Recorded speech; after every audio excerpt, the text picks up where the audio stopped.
मित्रांनो, नमस्कार. कसे आहात? ठीक आहात ना?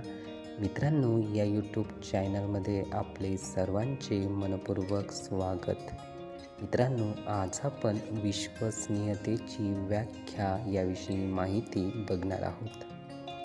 विविध वेळी एकाच व्यक्तीची परीक्षा घेतली जात असेल आणि विविध वेळी तोच प्राप्तांक प्राप्त होत असल्यास चाचणीच्या प्राप्तांकामध्ये समानता गुण दिसून येतो.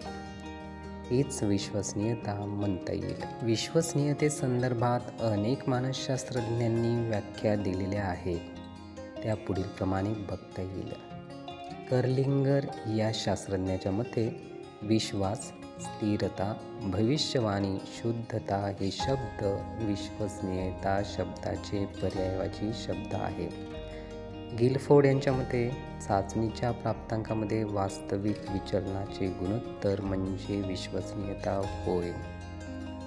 एनास्टसी यांच्या मते विविध वेळी प्राप्त होणाऱ्या व्यक्तीच्या प्राप्तांकाशी किती स्थिरता किंवा समानता आहे यालाच विश्वसनीयता असे म्हणतात.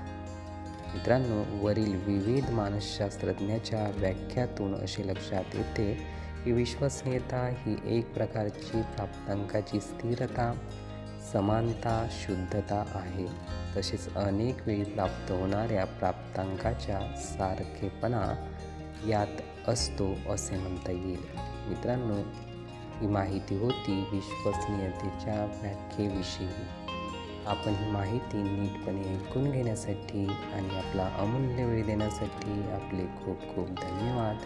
आपले जीवन खूप सुखी, सुंदर, आनंदी आणि यशस्वी होण्यासाठी आपल्याला भरभरून खूप खूप शुभेच्छा.